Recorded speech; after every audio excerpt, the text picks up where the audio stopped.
का प्यारा, लो राम का प्याला। शोर मचाऊं गली गली, शोर मचाऊं गली गली। दौलत के दीवानों सुन लो, एक दिन ऐसा आएगा। दौलत के दीवानों सुन लो, एक दिन ऐसा आएगा। जितने लोग दौलत पे लगे हुए हैं कमाने में, उनको विचार करना चाहिए। दौलत के दीवाने हो गए हम। दौलत के दीवानों सुन लो, एक दिन ऐसा आएगा। दौलत के दीवानों सुन लो, एक दिन ऐसा आएगा।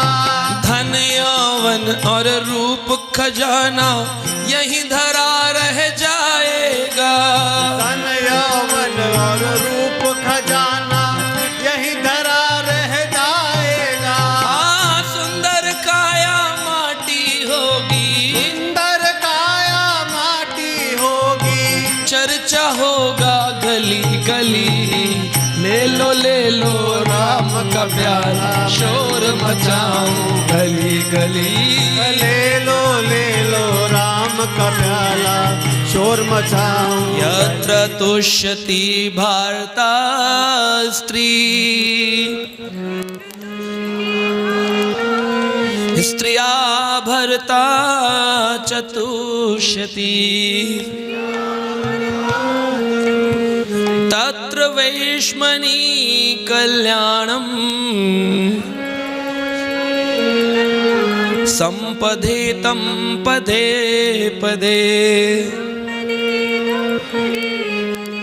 यत्र तुष्यति, यत्र यानी जहां, तुष्यति जहां पर संतुष्टि होती है किसकी? भर्ता। अब भर्ता का मतलब बैगन का भर्ता नहीं है।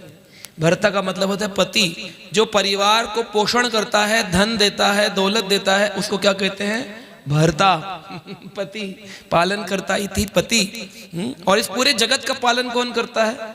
भगवान कृष्ण, इसलिए उनका नाम है। दुर्गा जी को जगतपति क्यों नहीं कहते? बताइए ना। आप शास्त्र पुराण लेके आइए, दुर्गा जी को जगतपति क्यों नहीं कहा? है ना। गणपति को गणपति क्यों कहा, जगतपति क्यों नहीं कहा? क्योंकि केवल वो शिव जी के गणों का पालन करते हैं, इसलिए उनका क्या नाम है? गणपति। गणों का जो पालन करे वो गणपति। जैसे सिपाहियों का जो हेड है उसको बोला जाता है भाई ये हमारा सिक्योरिटी का हेड है, पर उसको ये तो नहीं बोलते हेड ऑफ दी कंपनी है, सिक्योरिटी हेड। तो उनको कहा गणों के पति क्या हो गए?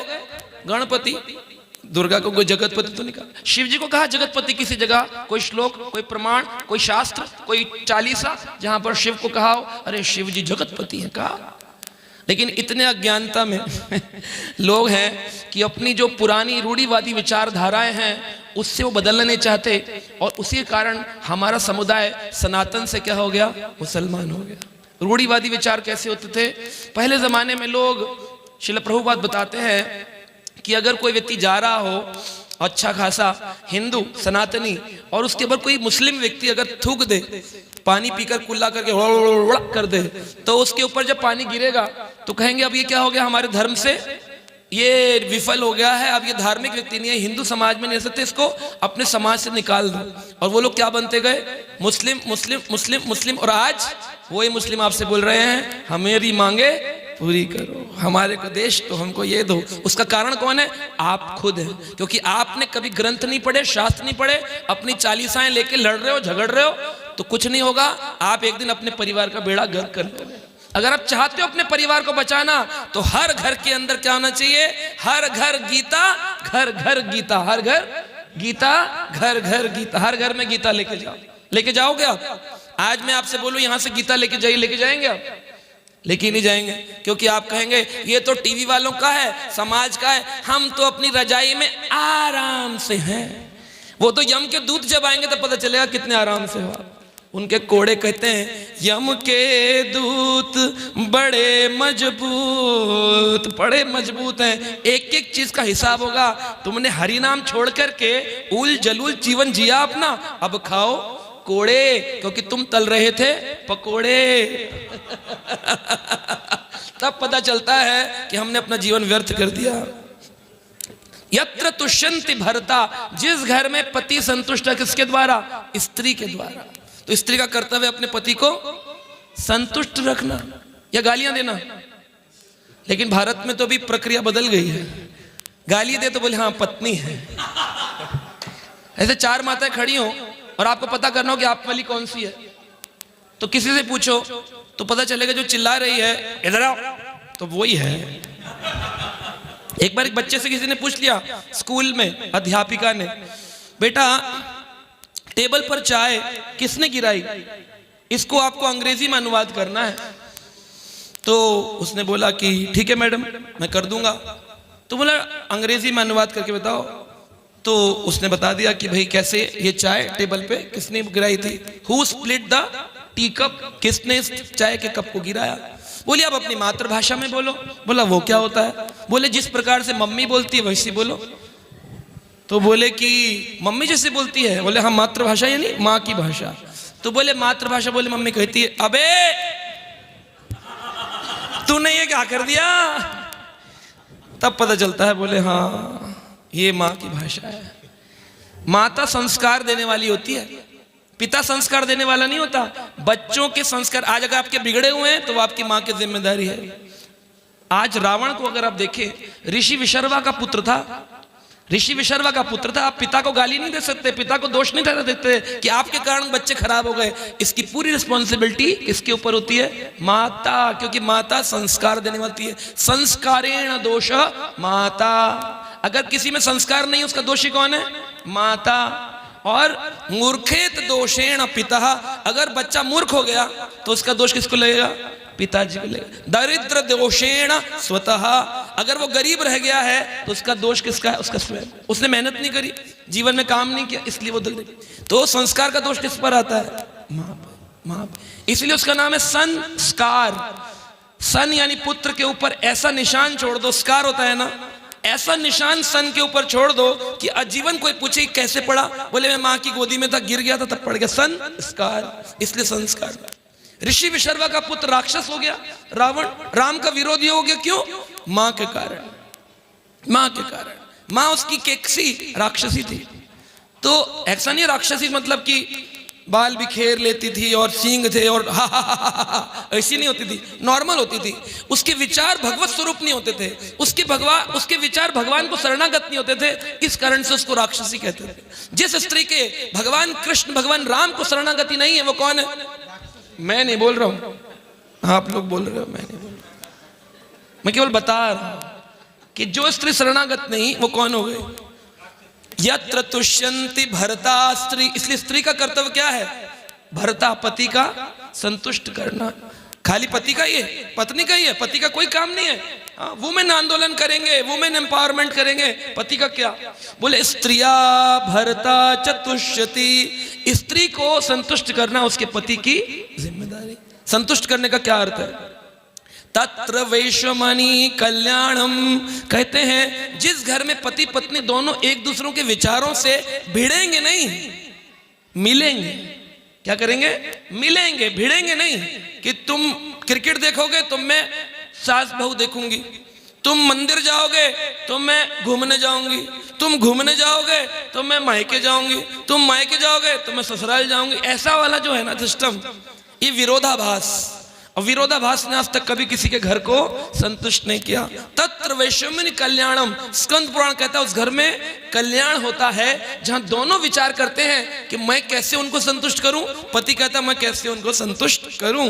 संपदेतम पदे पदे। उस घर की इतनी धन लक्ष्मी आती है, इतनी संपदा आती है कि चलते कदम कदम पर उनको संपदा का अनुभव होता है कि इतना कल्याण हो गया हमारे घर का, केवल एक दूसरे को संतुष्ट। अब घरों में क्या हो रहा है? झगड़े हो रहे हैं।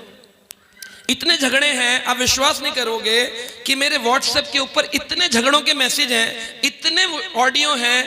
इतनी तो शादी नहीं हो रही जितने के झगड़ों के मैसेज आ रहे हैं। शादी के 4-5 बुलावे आते हैं, बोले प्रभु जी आपको आना है जी, तो झगड़ों के मैसेज ज्यादा है। यानी कि कोई भी संतुष्ट नहीं हो रहा। इसका कारण क्या है? क्योंकि उनके जीवन में भगवान नहीं है।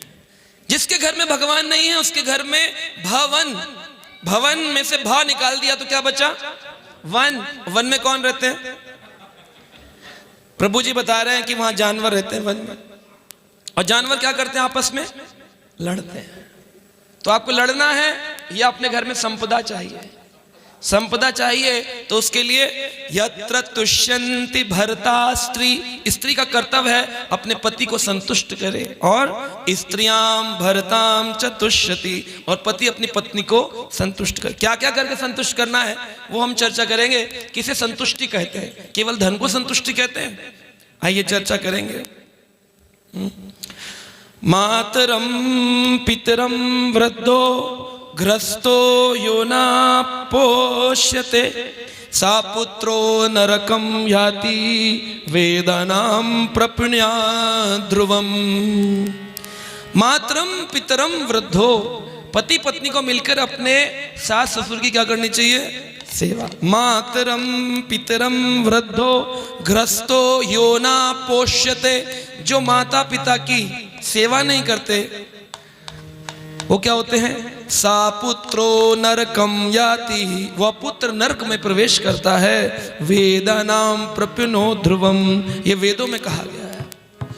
आजकल लोग क्या कहते हैं, बहू वो लाएंगे, कौन सी बहू, कौन सी, वो बहू लाएंगे जो कि ज्यादा पैसे कमाती हो, जॉब में हो, गाड़ी चलानी आती हो,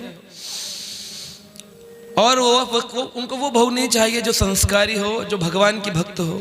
और अगर हो तो कहते मिटा दो बेटा, इसको तिलक को हटा दो बेटा, पंडित जाइन शादी नहीं कर रहे हम भक्तन से शादी नहीं कर रहे, हमें बहू चाहिए बेटा। ये तो हमारे वृद्धों के संस्कार है, ये हमारे भारत में हो रहा है, भारत में हो रहा है। तिलक लगाई लड़की से बोलते तिलक हटा दो बेटा, हमें पंडिताइन नहीं चाहिए, हमें भक्तन नहीं चाहिए, हमें तो वो चाहिए तिलक हटाए वाली मॉडर्न लड़की। और फिर कहते हैं राहु केतु लग गया, राहु केतु। आपके खुले बालों में राहु केतु रहता है, आपके खुले बालों में राहु केतु रहता है। फिर राहु केतु कहां ढूंढ रहा है, आप ज्योतिष के बड़े बड़े आचार्यों से मिलिए, वो बताते हैं घरों में झगड़ा हो रहा है, किचन गंदे पड़े हुए हैं, बाल खुले हुए हैं, नहाई नहीं है स्त्री, खाना बना रही है उसी बिना नहाए हुए, और क्या कह रहे हैं, राहु केतु। राहु केतु तुमने खुद लगा रखा है अपना, ये तो सब राहु केतु के केंद्र है, गंदे स्थान, घर को गंदा बना रखा है, कुकिंग करने में प्रॉब्लम हो रही है। तो स्त्री का कर्तव्य है सुबह जल्दी उठे, जल्दी उठ करके घर की सफाई में खुद लगे या हेल्प से करवाए, जैसे भी करना है। उसके बाद सबसे पहले भगवान का श्रृंगार करे, भगवान की सेवा करे, भगवान के नाम का जप करे, बच्चों के लिए परिवार के लिए भोजन बनाए, और फिर उनको भोजन खिलाकर संतुष्ट करे, उसको कहते हैं।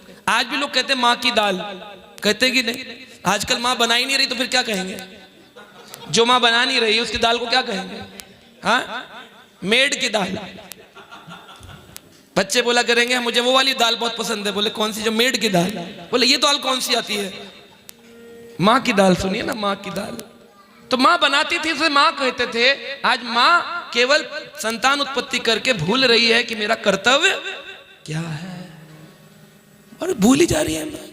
तो माँ को अपने सास ससुर की भी सेवा करनी है। मातरम पितरम वृद्धो ग्रस्तो योना पोषति, उनको पोषण देना है, ये माँ का कर्तव्य है। पति कौन है, बोले पालन करता ही थी पति। पति वो है जो मंदिर जाए, भगवान की सेवा करे, धन दौलत ला करके परिवार के अंदर जो जिम्मेदारियां उसकी निभाए, है ना। या पत्नी के साथ केवल घूम के सेल्फी खींच के फेसबुक पर डाले, उसी को संस्कार कहते हैं। और पत्नी माला करने लगा, पति तो कह रही है पत्नी अरे तुम माला क्यों कर रहे हो, ये कोई तुम्हारी उम्र है? 60 साल के व्यक्ति से पूछ रही है ये कोई तुम्हारी उम्र है? तो कब करेगा, कब्र में जाके चुप के बैठेगा कब्र के अंदर, अब करूंगा, पत्नी चली गई मेरी। तो ऐसे नहीं होता है, पत्नी को देखना चाहिए कौन हो, मेरा पति भक्त हो, भगवान की सेवा करने वाला हो। जिन जिन घरों में भगवान के भक्त होते हैं उन घरों में संपदे पदे पदे, इन पे लोन चढ़े हुए हैं, स्ट्रगल कर रहे हैं, लोन नहीं उतर पा रहे हैं इनके। उसकी प्रॉब्लम यही है, तुम्हारे घर में भगवान की भक्ति नहीं हो रही है, तुम्हारे घर में भगवान नहीं है। केवल अगरबत्ती घुमा देना और दिया घुमा देना भगवान की भक्ति नहीं है। भगवान की भक्ति है कलयुग के अंदर नाम संकीर्तन करना, भगवान के नाम का प्रचार करना, और वो जो काम करे उसी को कहते हैं कलयुग में ये सनातनी है। वरना केवल अगरबत्ती दिया तो कोई भी जला लेगा। मुसलमान व्यक्ति भी अपनी मदारों पे अगरबत्ती जलाते हैं, तो क्या वो भक्त हो गए भगवान के? चिड़िया भी लहसुन प्याज नहीं खाती है, तो क्या आप भक्त हो गए भगवान के? भगवान के भक्त होने का मतलब है जिसकी सुबह भगवान की याद में हो, जिसकी शाम भगवान में हो, जिसकी रात भगवान में हो, उसको कहते भागवत भक्त होता है। उनके घर में लक्ष्मी जी रहती है, उनके घर में आनंद रहता है, सदा कीर्तन होता है, उनके घर में सारे भक्त नाचते हैं। निताई गौर हरि बोल, निताई गौरा हरि बोल, निताई गौरा हरि बोल, निताई गौरा हरि बोल, निताई गौर हरि बोल, निताई गौर हरि बोल, हरि बोल हरि बोल, निताई गौरा हरि बोल, हरि बोल हरि बोल, निताई गौर हरि बोल, हरि बोल हरि बोल, निताई गौरा हरि बोल, बोल हरि बोल, निताई गौर हरि बोल, हरि बोल हरि बोल, निताई गौरा हरि बोल। हरि बोल हरि बोल, निताई गौर हरि बोल। भागवत में लिखा है घर के अंदर, हर घर में, धन्यवाद आपका, भागवत में लिखा है हर घर के अंदर 10 मिनट कम से कम हरिनाम संकीर्तन, माँ बेटा पति पुत्र जो भी घर में मेंबर है वो सब मिलकर क्या करें, 10 मिनट कम से कम साथ में कीर्तन करें, भगवत नाम लें। एक घर में बता रहे थे बच्चे, मुझे बता रहे थे, बोले प्रभु जी मंदिर में तो तैयार होके हमारे माता पिता आते हैं, आपके साथ बैठते हैं, घर जाते हैं तो वह रूप अलग होता है। मैंने कहा फिर तुम लोग क्या करते हो? कह रहे आपने सिखाया है जहां कभी नेगेटिविटी हो वहां कीर्तन करो। तो हमारे घर में जब हम देखते हैं माँ चांडालनी रूप ले ली है, पिता भैरव रूप ले लिया है, और दोनों का युद्ध जो है वो पराक्रम पराकाष्ठा हो चुकी है, अस्त्र शस्त्र में हाथ में चिमटे और उनके हाथ में बहुत सारे सामान आ गए। ऐसी स्थिति में हम लोग आपकी बात याद करते हैं, हमें लगता है नेगेटिविटी हो गई, तो हम पॉजिटिविटी लाने के लिए क्या करते हैं, हरि बोल निताई गौरा हरि बोल, हरि बोल निताई गौर हरि बोल, हरि बोल निताई गौरा हरि बोल, हरि बोल निताई गौर हरि बोल, हरि बोल निताई गौरा हरि बोल, हरि बोल निताई गौर हरि बोल, हरि बोल निताई गौरा हरि बोल, हरि बोल निताई गौर हरि बोल। ऐसा करने से बच्चे बोले हम जोर जोर से करताल बजाते हैं, माता पिता को याद आता है हम भी तो भक्त हैं, फिर उनका वो युद्ध समाप्त हो जाता है। एक व्यक्ति से पूछा गया, बोले this is the start of your marriage life, आपके विवाहित जीवन की शुरुआत है, S mean start of your marriage life, तो आप क्या सोचते हैं मैरिज के बाद क्या होगा? तो बड़ा खुश होके बोला मेरी शादी तो पहली है, परंतु अनुभव मुझे औरों से हुए हैं कि हमारे जीवन में एस बहुत इंपॉर्टेंट वस्तु है। एस अल्फाबेट बहुत इंपॉर्टेंट है। सुबह सुबह यानी एस, सूरज निकलेगा एस, फिर शाम होगी एस, और कब समय बीत जाएगा पता नहीं चलेगा, दिन प्रतिदिन बदलेंगे। आज सगाई हुई है एस, कल शादी होगी एस, उसके बाद सास मिलेगी, ससुर मिलेंगे, साले मिलेंगे, फिर साली मिलेगी। मैंने कहा वाह सब कुछ एस पे है। मैंने कहा फिर एंड है इसका कहीं? करा हाँ, सत्यानाश।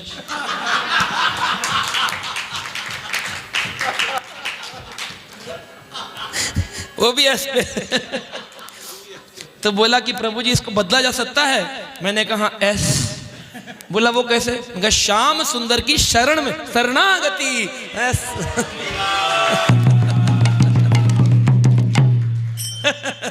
श्याम सुंदर की शरणागति कर लो सब बदल जाएगा। इसलिए भागवत में कह रहे हैं ये वा मयीशे कृत सौहृदयर्थो जनेषु देअंबर वर्तिकेषु ग्रहेषु जाया आत्मजारति मत्सु ना प्रीति युक्त यावत् अथर्थ लोके। ये वे मयीषी कृतो सौहृद आदो, यह वे जो मुझको कृत सौहृद अर्थो, जो व्यक्ति मेरे प्रेम को बढ़ाने के लिए, ठाकुर जी कह रहे हैं, यानी ऋषभदेव भगवान ने 5वें स्कंद भागवत में अपने पुत्रों से कहा, ये वा मयीशे कृत सौहृद अर्थो, जो व्यक्ति मेरे प्रेम को बढ़ाने का प्रयास करता है, जनेषु देयांबर वर्तिकेषु, केवल वो अपने जीवन में धन इतना ही कमाता है जिससे मैं भी भूखा ना रहूं, साधु ना भूखा। आज खुद भी भूखे हैं, मैं भी भूखा और भूखे मेरे भगवान। तुम कहां? बोले हम लोन पे। ये वो मयीषी कृत सो हृदय अर्थो, जनेषु ध्येयांबर वर्तिकेषु, ग्रहेषु जया आत्मजा रतिमत्सु, ना प्रीति युक्त यावत अर्थश्च लोके। ग्रहेषु जाया, जो अपने घर में रहने वाली जाया यानी पत्नी, आत्मजा यानी अपने से उत्पन्न जो उसके संतान हैं, रति मत्सु, उनसे इतना ना घुस जाए, उनमें इतना ना घुस जाए अपने प्रताप परिवार संतान में। ऋषभदेव भगवान ने अपने पुत्रों को 5वें स्कंद में कहा, ऋषभदेव भगवान कह रहे हैं अपने घर में इतना ना घुस जाना, न प्रीति युक्तो यावत अर्थश्च लोके, कि जिस लिए तुमको भेजा गया था इस लोक में वह कार्य भूल जाओ। आए क्यों थे? आए थे हरि भजन को मीठा लागा, ये भी हरि नाम और ये दाम, उल्टी ऐसे उंगली चले तो भगवत नाम और ऐसे चले तो दाम। आए थे हरि भजन को मीठा लागा, उल्टी चलने लग गई उंगली। अब जब उल्टी उंगली चलाओगा तो जीवन कैसा होगा? उल्टा, यू टर्न हो गया। आए थे भगवत प्राप्ति के लिए, लग गए। आए थे हरि भजन को मीठा लागा दाम, दुविधा में दोनों गए, न माया मिली न राम। बड़ा बुरा हाल हो गया, ठाकुर जी भी छूट गए और जिसके लिए आए थे वो बहुत बड़े बंगले बना नहीं पाए। इसलिए ऋषभदेव कह रहे हैं, ग्रहेषु जाया आत्मजा रति मत्सु, अपने परिवार में इनसे आसक्ति मत कर लेना। आसक्ति का अर्थ क्या है? तुलसीदास ने अपनी पत्नी से बड़ी आसक्ति कर ली थी। जब वो कपड़े की दुकान पर बैठते थे गोस्वामी तुलसीदास, तो अपनी पत्नी को सारा कपड़ा पहनाते थे। कह रहे तुम पर ये पीली साड़ी बड़ी अच्छी लगेगी, ये नीली बड़ी अच्छी लगेगी, ये लाल बड़ी अच्छी लगेगी। ऐसी स्थिति हो गई थी। जब भी कोई उनको दुकान पे स्त्री आती थी और वो कहती थी ये वाली ले लूं, तब पूर्ण रूप से छोड़ा नहीं था परिवार में, ये वाली ले लूं तो छीन के कहते थे तुम पर इतनी अच्छी लग रही है, मेरी रत्नावली पर कितनी अच्छी लगी, छीन करके अपनी पत्नी को पहन। एक भी साड़ी नहीं बेचते थे, इतने आसक्त थे। एक दिन उनकी पत्नी जब अपने मायके गई हुई थी, रात्रि में बहुत जोर की वर्षा हो रही थी, तो वो अपनी पत्नी से मिलने के लिए इतने कामातुर हो गए कि वो बताते, सभी लोग इस कथा को जानते हैं, लाश को पकड़कर नदी तैरकर सांप को पकड़ के उनके घर पहुंचे अपनी ससुराल में। तो उनकी पत्नी कहती, जितनी आसक्ति आपने मुझसे करी है, अगर इतनी प्रभु राम से कर लेते तो आज आपको मेरी जगह प्रभु राम की प्राप्ति हो जाती। जितनी प्रीति करी हो चर्म और मांस, इससे कर ली तुमने, इतनी कर लेते कि राम से तो राम मिल जाते आज। ओहो, ऐसा तीर लगा कि उनकी प्रीति बदल गई। पत्नी की बजाय रत्नावली की जगह क्या हो गई? राम में प्रीति हो गई। और फिर वो राम के भजन में नित्य लगे रहते थे। जय राम जय राम जय जय राम, जय राम जय राम जय जय राम।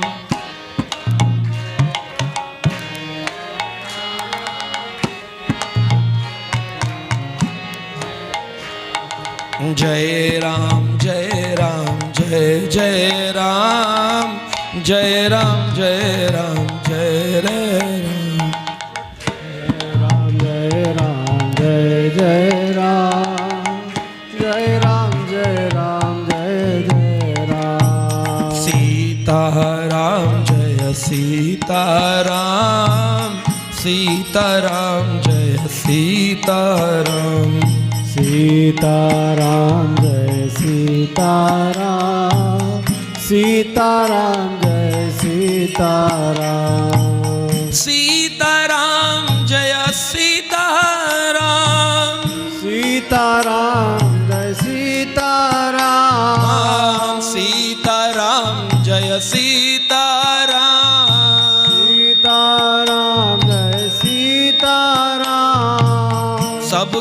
सम्मति दे भगवान, सबको सम्मति दे भगवान, सबको सम्मति दे भगवान, सबको सम्मति दे भगवान। जय राम जय राम जय जय राम, जय राम जय राम जय जय राम, जय राम जय राम जय जय राम, जय राम जय राम जय जय राम। राम लक्ष्मण जानकी जय बोलो हनुमान की, राम लक्ष्मण जानकी जय बोलो हनुमान की, राम लक्ष्मण जानकी जय बोलो हनुमान की, राम लक्ष्मण जानकी जय बोलो हनुमान की, राम लक्ष्मण जानकी जय बोलो हनुमान की, राम लक्ष्मण जानकी जय बोलो हनुमान की। जय राम जय राम जय जय राम, जय राम जय राम जय जय राम, जय राम जय राम जय जय राम, जय राम जय राम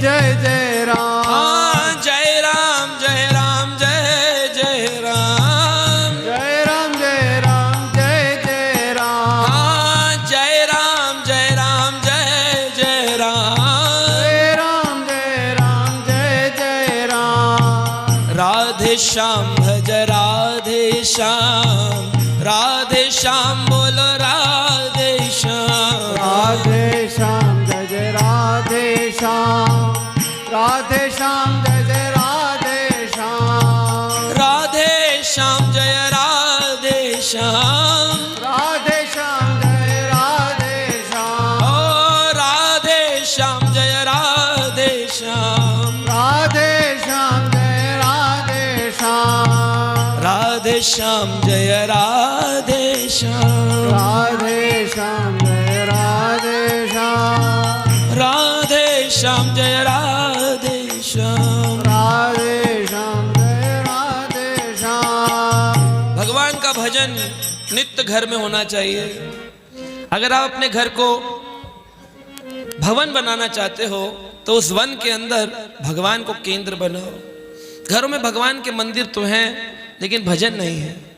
भ से भगवान है और भ से ही भजन है और भ से ही भगवत प्राप्ति है ना। तो भ अक्षर जो है यही भगवान है और यही भजन है और यही भगवत प्राप्ति है। भगवान को पाने का और कोई तरीका नहीं है। लोग बोलते हैं भगवान को पाने का तरीका है परिक्रमा। क्या भगवान भ से है और परिक्रमा प से है? भगवान को पाने का तरीका बताया है भजन। इसलिए पद्म पुराण में एक श्लोक दिया गया, बड़ा उत्तम है। मैं कहता हूं सब भक्तों के घरों में होना चाहिए, ये याद होना चाहिए। यो वाग्रह आश्रमे तिष्ठे नित्यं गोविंद घोषणं कृत्वा च पूजयित्वा च पापं संतरो भवेत्। यो वाग्रस्ताश्रमे तिष्ठे नित्यं गोविंद घोषणं कृत्वा च पूज्यत्वा च पापं संतरो भवेत्। बहुत सुंदर श्लोक है। यो वह ग्रस्त आश्रमे तिष्ठे, जो भी व्यक्ति ग्रस्त आश्रम में है, नित्यम गोविंद घोषणम। नित्य क्या होनी चाहिए घर में? गोविंद घोषणम शब्द का अर्थ क्या है? घोषणा। केवल एक ही चीज की घोषणा नहीं होती है।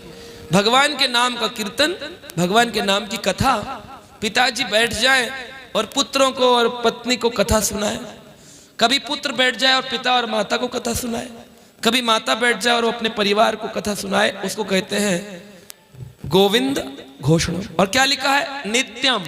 ये नहीं बोला एकादशी एकादशी, डेली। नित्यम गोविंद घोषणम कृत्वा च पूज्यतम च। जो व्यक्ति इस प्रकार से भगवान ठाकुर जी की पूजा करते हैं, वह व्यक्ति के जीवन में उसकी पत्नी, उसका पति, उनका बच्चा कोई भी पाप के भागीदार नहीं होते। सारे के सारे कहाँ जाते हैं? भगवत धाम को चले जाते हैं। पापम संतरो भवेत्। सबके पाप समाप्त हो जाते हैं। उस घर में सब लोग भक्त हो जाते हैं। पति के केवल भक्त बन जाने से पत्नी को भी उसका अर्धांगिनी कहते हैं आधा हिस्सा मिल जाता है। इसलिए भक्ति विनोद ठाकुर कहते हैं अपने घर में नित्य प्रतिदिन साधु संतों को बुलाना चाहिए, भक्तों को बुलाना चाहिए, कीर्तन कराने चाहिए। जिस घर में भगवान के भक्त कीर्तन नहीं करते वह घर एक पेड़ होते हैं जिसकी जड़ों में सांप रहते हैं, लेकिन जिस घर में भगवान का कीर्तन होता है वह क्या बन जाता है, वह भवन बन जाता है, मंदिर बन जाता है। कहते हैं ना घर एक मंदिर है। कौन से वाले घर को मंदिर कहते हैं? जिसमें कीर्तन हो रहा हो, वरना घर एक डाकुओं का स्थान है जहां केवल लड़ाई झगड़े छीना झपटी होती है, ये मेरा तेरा तेरा मेरा। डाकू का स्थान होना चाहिए कि मंदिर? प्रभुपाद जी चाहते थे घर घर मंदिर हो, घर घर में गीता पाठ भागवत पाठ हो। आप देखिए प्रहलाद महाराज बड़े उत्तम कोटि के भक्त, जिन्होंने अपने बाल्यकाल में ही नरसिंह भगवान को क्या कर लिया था, प्राप्त कर लिया था, और नरसिंह भजन गाते थे। केशव धृता नर हरि रूपा, नर हरि रूपा, हाँ केशव धृता नर हरि रूपा, केशव धृता नर हरि रूपा, जय जगदीश हरे, जय जगदीश हरे, हाँ जय जगदीश हरे, जय जगदीश हरे, केशव धृता नर हरि रूपा, केशव धृता नर हरि रूपा, जय जगदीश हरे, जय जगदीश हरे। जब ठाकुर जी आए तो क्यों आए, क्या कारण था? केवल और केवल प्रहलाद महाराज ने जब उनके पिता ने पूछा क्या इस खंबे में भगवान है, क्या पूछा था? सब लोग बोलो क्या पूछा? यही तो पूछा, प्रश्न ही तो पूछा, क्या खंबे में भगवान है? क्या थे? तो कहां से आ गए, कहां से आए? जब प्रहलाद ने बोल दिया है तो भगवान बोले अगर भक्त ने बोल ही दिया है कि है तो अब तो हमको होना पड़ेगा। निज व्रत भाषितम, अपने दास की भाषा को पूरा करने के लिए ठाकुर जी उस मिट्टी गाड़े चूने ईंट के बने हुए पिलर में, उस स्तंभ में प्रकट हो गए और अपने प्रहलाद की रक्षा करी। अगर आज आपसे पूछा जाए क्या आपके घर में भगवान है तो आप क्या बोलेंगे? हाँ बस बोल दिया सुन करके हैं। अगर भगवान है तो क्या घर में लड़ाई होनी चाहिए? क्या पत्नी को बोलना चाहिए कितने बजे आ रहे हो? क्या पति को बोलना चाहिए तुम क्या कर रही थी? क्या ऐसे झगड़े होंगे? अगर ये विश्वास ही हो गया ये कौन है?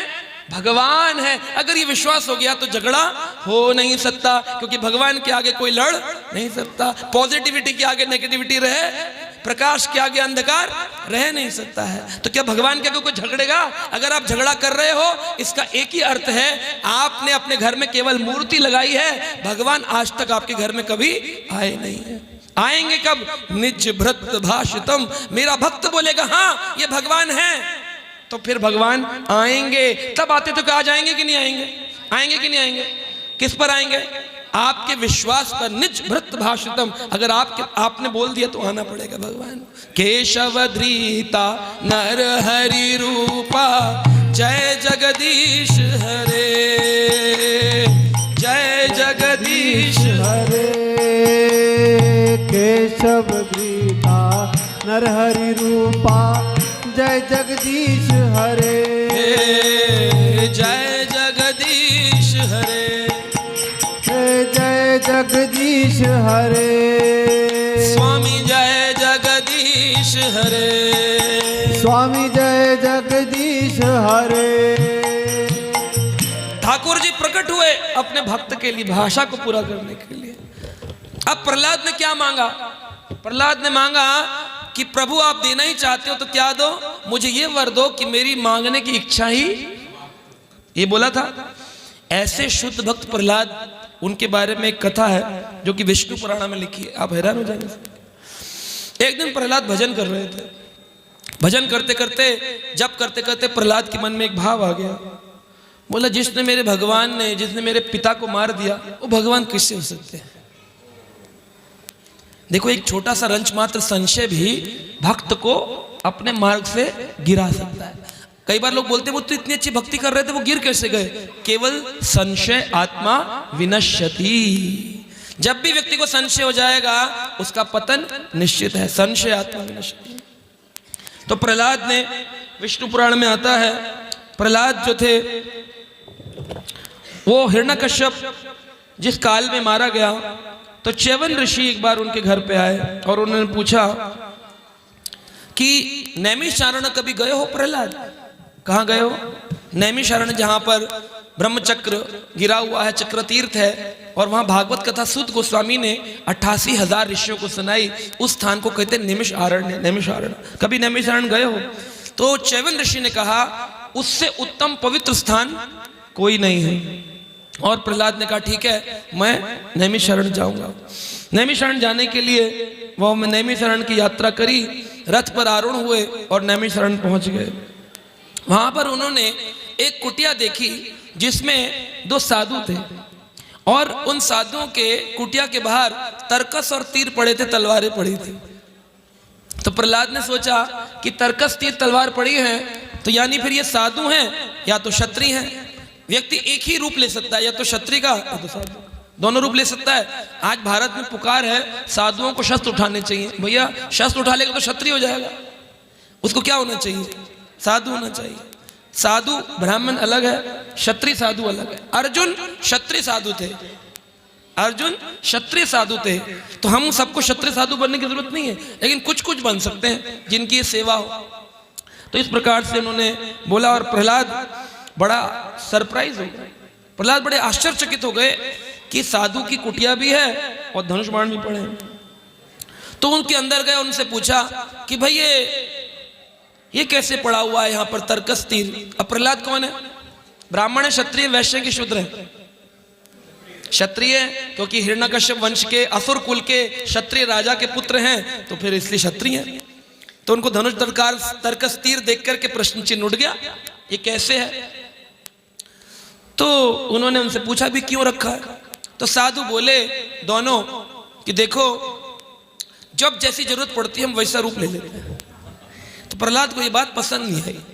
प्रहलाद बोले ऐसा तो हो नहीं सकता, साधु साधु साधु गिरी करेगा कि दादागिरी करेगा? दोनों में से एक ही चीज करेगा, दोनों गिरी साथ में नहीं हो सकती, तो दांत में नहीं हो पाएगा। उन्होंने ऐसा उनको बोला, तो इससे उनको बहुत क्रोध उत्पन्न हो गया साधुओं को। साधु बोले तुम अपने आप को समझते क्या हो? अगर हमारे सामने कोई बड़ी राजा सेना आ जाए और हमसे युद्ध करना चाहे तो हमें युद्ध करना पड़ेगा। बोले तुम भजन में इतने लीन हो, क्या तुम में युद्ध करने की शक्ति है? तो उन्होंने कहा कि आ जाओ। तो प्रहलाद हंसकर बोलते तुम मुझसे युद्ध करोगे? आ जाओ। तो प्रहलाद से युद्ध करने का, प्रहलाद क्षत्रिय थे, गृहस्थ आश्रम में थे। ये 5 साल के प्रहलाद की बात नहीं हो रही है, प्रहलाद बहुत बड़े हो चुके हैं और गृहस्थ आश्रम में। तब प्रहलाद प्रवेश किए, उन साधुओं से बोलते हैं कि चलो फिर युद्ध हो जाए, और उनमें युद्ध प्रारंभ हो गया।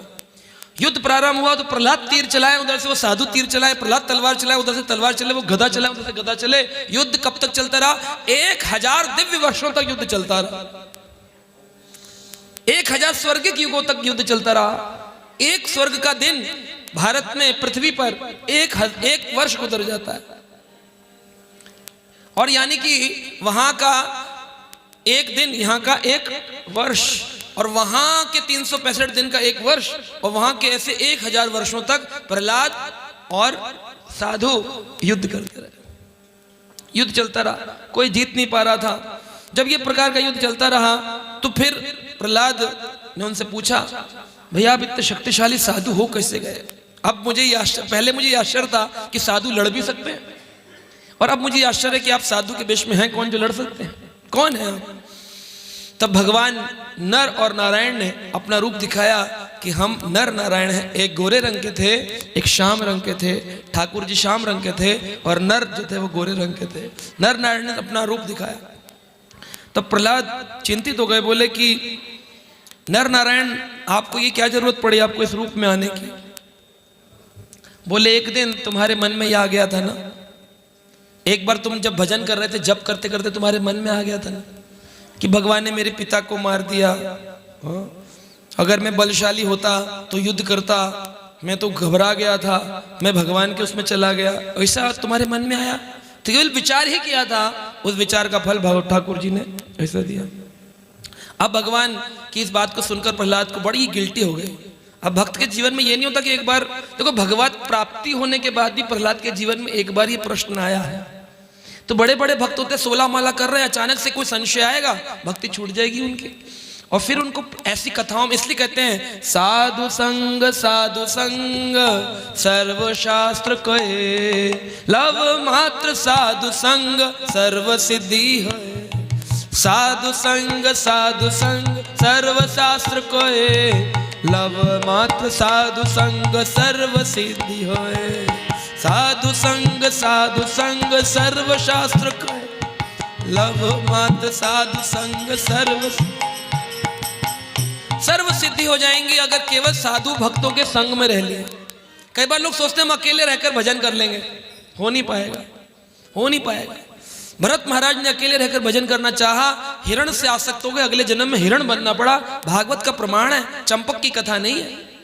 एक अटैचमेंट, अगला जन्म बर्बाद।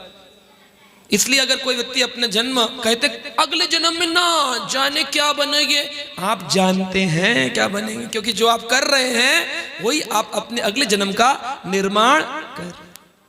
बच्चा आकर पूछे मम्मा आज कौन सी आइसक्रीम बनेगी, बोले जब बनेगी तब देखेंगे कौन सी बनेगी। क्या माँ को पता नहीं कौन सी बनेगी?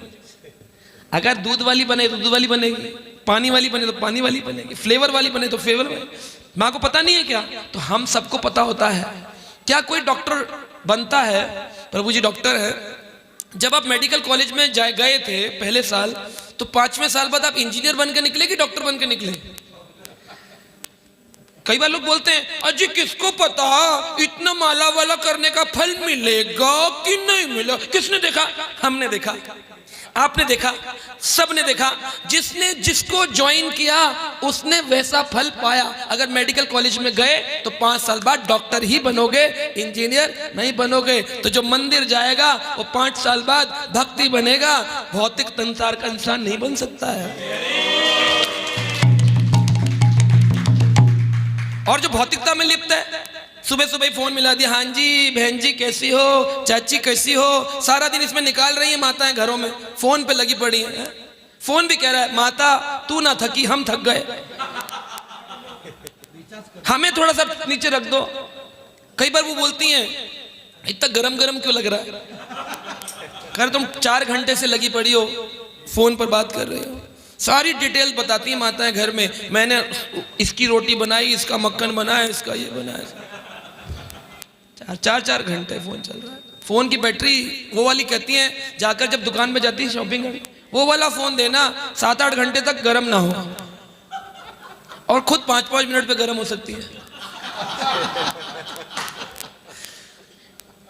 तो प्रहलाद महाराज जैसे सुंदर भक्तों के जीवन में भी प्रश्न चिन्ह उठ सकता है, तो फिर हमारी क्या चलती है? इसलिए अपने विचारों को शुद्ध रखने के लिए कृष्ण भक्ति का जो प्रारंभ है वो किससे होता है? कृष्ण भक्ति मूल है साधु संग। कृष्ण भक्ति का मूल क्या है? कृष्ण भक्ति मूल है साधु संग।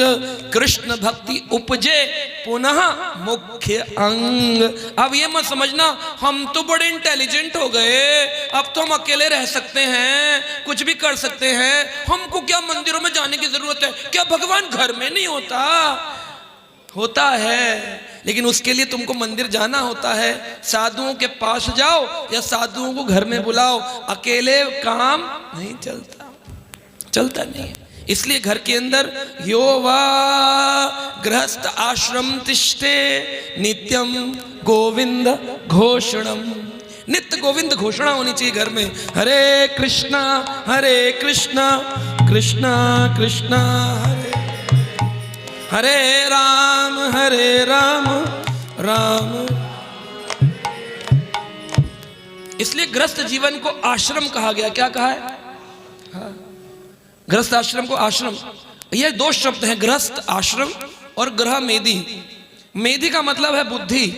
कहते ना मेधावी छात्र, मेधा मतलब बुद्धि, जिनकी बुद्धि तीव्र है उन्हें मेधावी कहते हैं। ऐसे जिनकी बुद्धि ग्रह में लगी है उन्हें ग्रह मेधी कहते हैं। जिनको केवल एलसीडी का 52 इंच का टीवी से मतलब है, उनको केवल अपनी बीवी से मतलब है, लेकिन उनको ठाकुर जी से मतलब नहीं है, ऐसे लोगों को ग्रह मेधी कहते हैं। लेकिन जिनको टीवी और बीवी से बढ़कर के ठाकुर जी की भी चिंता होती है उन्हें गृहस्थ आश्रम कहते हैं। तो इसका क्या अर्थ है? पत्नी को बुरा बर्ताव करना है ऐसा तो हमने नहीं कहा। पत्नी को प्रेम से रखो, उसको भी भजन में लगाओ और स्वयं भी भजन में लगाओ। ऐसा ना करो कि बुरा बर्ताव करो। करदम मुनि ने अपनी पत्नी देवहूति के लिए मन की गति से चलने वाला विमान बनाया था जिसमें सारी सुख सुविधाएं थी। तो पति को भी अपनी पत्नी के लिए अलंकार आभूषण सब प्रदान करने। लेकिन जब कोई गृहस्थ आश्रम होगा उसके घर में ऐसी भक्ति उत्पन्न हो जाएगी जैसी एक बार एक राजा के दरबार में, दक्षिण भारत की कथा है, और वह राजा को ये पता चला कि हमारे दरबार में एक पति पत्नी ऐसे भक्त हैं जिनको संसार से बिल्कुल भी रंच मात्र कोई आसक्ति बची नहीं। रहते पति पत्नी दोनों हैं, ऐसा नहीं पत्नी को त्याग दो पानी में धक्का दे दो, ऐसा नहीं बोला। लेकिन इसका अर्थ ये है कि दोनों साथ में रहते थे, एक दूसरे की संतुष्टि करते थे। तो एक दिन राजा ने कहा कि वो अपना घर चलाते कैसे हैं, फिर जब वो काम धंधा नहीं करते चलता कैसे उनका घर? तो बोले वो तो कहते हैं उनका घर भगवान भरोसे चलता है, तो उनका भगवान पे भरोसा है, लेकिन दान दक्षिणा में कोई चावल दे दे, रोटी दे दे, अन्न दे दे, उससे वो खा लेते हैं, ना दे तो वो भूखे रह जाते। कहा तो उत्तम लोग हैं, भगवान पे इतना भरोसा। बोले तो कभी भूखे रहे? कह रहे नहीं, उनका भगवान पे जो भरोसा है, तो भगवान तो चींटी को कण भर देता है और हाथी को मन भर देता है, वो दया निधि सबकी सुध लेता है, तो उस ब्राह्मण को भूखा कैसे छोड़ देगा? ठाकुर तो स्वयं उसको भोजन लेकर जाते हैं उसके घर। कह रहे अच्छा। तो फिर राजा ने प्लान किया, और ये सत्य घटनाओं पर आधारित, ऐसे नहीं कोई स्टोरी इमेजिनेशंस। तो राजा जो थे उन्होंने, दक्षिण भारत की घटना है, और वो बड़े श्री संप्रदाय के महान भक्त थे, और वो बड़ा भजन भी करते थे, भगवान लक्ष्मी नारायण राधे श्याम बड़ा भजन करते थे। तो राजा ने उनके घर में चावल भिजवाया, और चावल के अंदर बोले ये चावल आपको राजा ने भिजवाया। तो पतिदेव बोले कि इतनी हाई क्वालिटी का चावल हमको हजम होगा नहीं। तो राजा के सिपाही बोले कि देखिए आप तो ऐसे हैं ना, जो आ जाए वो खाते हैं, तो अब आप क्वालिटी क्यों चेक करें? अच्छा मिले तो अच्छा खा लो, बुरा मिले तो बुरा खा लो। बोला बात तो ठीक है। पत्नी बोली बात तो ठीक है। तो फिर उन्होंने राजा के उस चावल को स्वीकार कर लिया। राजा बोला देखना एक दिन अच्छा खाते खाते खाते खाते इनकी ऐसी आदत पड़ जाएगी, 1 महीने बाद मैं इनको बुरा चावल दूंगा जो ये खाते थे, फिर देखेंगे इनकी भक्ति कैसी है, फिर देखेंगे इनकी भक्ति कैसी है। तो राजा ने 1 महीने तक अच्छा चावल दिया। वो उसी, अब एक बार आ जाता था, वो कहीं जाते नहीं थे ना किसी से कुछ कहते थे, उसी को बनाते थे और खा लेते थे, चलता रहा। 1 महीने बाद उन्होंने फिर पुराना चावल देना प्रारंभ कर दिया। बोले अब की बार ये चावल खाएंगे। उन्होंने उसको भी खाना शुरू कर दिया। वो भी वैसी कोई कंप्लेंट नहीं। तो सिपाही राजा पूछते थे अब 15 दिन से पुराना चावल खा रहे हैं, टूटा चावल खा रहे हैं, सस्ता चावल खा रहे हैं, कुछ कह रहे हैं? कह रहे नहीं, वो तो वैसे ही प्रेम से धन्यवाद देते हैं, खा लेते। कह रहे बड़े उत्तम बात। कह रहे चलो चावल में तो चला लेंगे, मोती वगैरह डाल दूं मैं चावल में मिला के, तब देखना वो मोतियों को कैसे सजो सजो के रखेंगे। तो सिपाहियों को बोल दिया मोती ले जाओ, चावल में मिला दो और जाकर उस ब्राह्मण पति पत्नी को दे दो। पति पत्नी को चावल का वो बोरा आया और उसमें मोती वोती रहे होंगे। तो पत्नी ने निकाला और निकाल करके क्या किया, उसमें से कंकड़ निकालने लग गई। जो मोती थे उसका क्या समझ रही है? कंकड़। कंकड़ निकालने लग गई और कंकड़ निकाल के एक जगह इकट्ठे कर दिए। सिपाही आए तो उन्होंने बोला कि पिछले 15 दिन से आपको हम चावल दे रहे हैं, उस चावल में कोई तकलीफ तो नहीं है? पत्नी बोली हाँ एक तकलीफ है, इसमें कंकड़ बहुत आ रहे हैं चावल में। पहले आपने अच्छा या बुरा दिया, हमको उससे कोई प्रॉब्लम नहीं थी, कंकड़ वाला चावल जो है वो मेरे पति के दांत तोड़ देगा, इसलिए कंकड़ बहुत आ रहे हैं। तो सिपाही हैरान हो गए, कौन से कंकड़ दिखाओ। तो एक बोरी भर के उन्होंने मोती रखे हुए थे। तो बोले आप जानते ही क्या है? बोले हाँ ये मोती है। कह रहे पता ही बहुत महंगा है। कह रहे हाँ बहुत महंगा है। तो बोले फिर इससे आपने इसके अलंकार क्यों नहीं बनाए, आप इसे कंकड़ क्यों कह रहे हैं? कह रहे हमारे ठाकुर जी के भजन में ये मोती कोई काम के नहीं आएंगे, क्योंकि असली मोती तो प्रभु का नाम है, वो असली धनवान है, ये मोती तो एक दिन यहीं रह जाने वाले, इसलिए हमारे लिए ये कंकड़ स्वरूप ही है।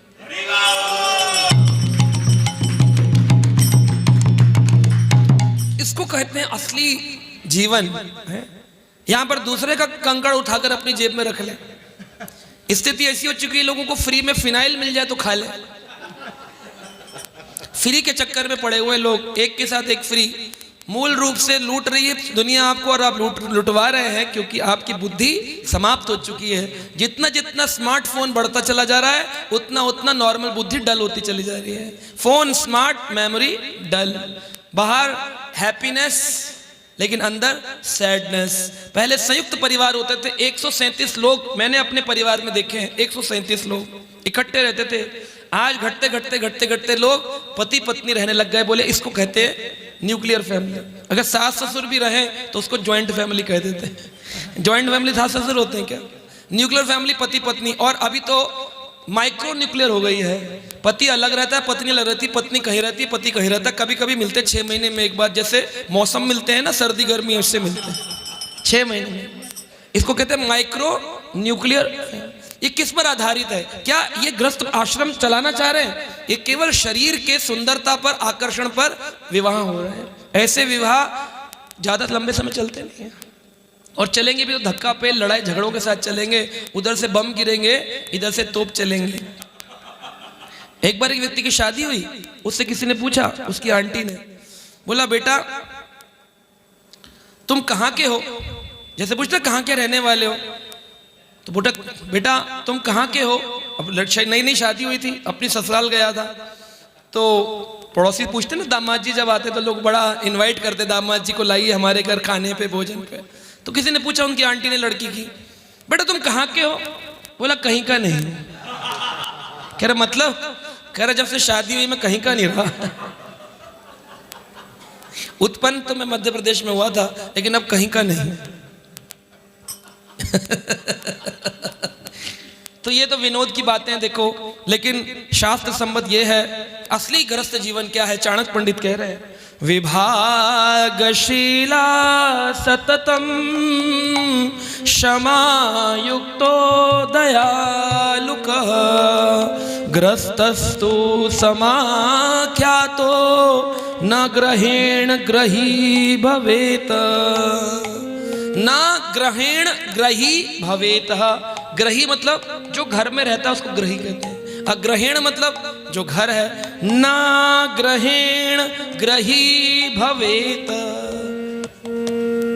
वो घर घर नहीं होता जिसमें ये 3 काम नहीं होते। पहला विभागशीला सततम, दूसरा क्षमायुक्तो दयालुकः, तीसरा ग्रस्तस्तु समाख्यातो।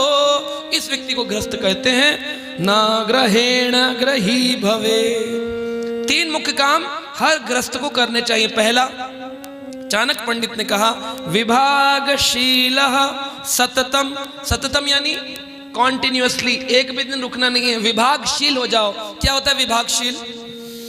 जितना भी हमारे पास पैसा है, जितनी भी हमारे पास धन दौलत है, उसका कुछ हिस्सा ठाकुर सेवा में लगना चाहिए। ऐसा नहीं होना चाहिए कि सब कुछ खा रहे। सतयुग में लोग जो थे, जितना भी धन कमाते थे, जितना भी धन कमाते थे, कहता था प्रभु तेरा है, नहीं कुछ मेरा है। प्रभु तेरा है, नहीं कुछ मेरा है। कलयुग, सतयुग के बाद त्रेता युग आया। जब त्रेता आया तो लोग थोड़े से कंजूस हो गए, थोड़े से उनकी विजडम ग्रो कर गई and they become very intellectual, थोड़ा सा बुद्धिशाली जीव बन गए। और उनकी बुद्धि असलियत में ज्ञान नहीं दे रही थी, अज्ञानता दे रही थी। उन्होंने नदियों के किनारे जो रेत होती है उसमें गोला बनाते थे, और जितना धन होता था उसको आकाश में उठाते थे। प्रभु सब कुछ तेरा है, जो नीचे इस गोले में गिरा वो मेरा है। तो गोले में कितना गिरता था? रंच मात्र 10% गिरता था। विभागशील लोग होते थे, विभाग करते थे, और 10% गिरता था। हो गया। त्रेता युग के बाद कौन सा युग आया? द्वापर युग आया। द्वापर युग में लोग और समझदार हो गए। दुर्योधन जैसे दुर्बुद्धि हो गए, जिनका जन्म जात नाम शुद्धोधन था, लेकिन दुर्बुद्धि से दुर्योधन हो गए। ऐसे दुर्योधन ने एक गोला बनाया और आकाश में उछाला। उछाल करके जो अंदर गिरा, बोला इतना प्रभु तेरा है, बाहर गिरा मेरा है। अंदर गिरा तेरा है और बाहर गिरा बाहर ज्यादा गिरा तो ज्यादा उसका हो गया।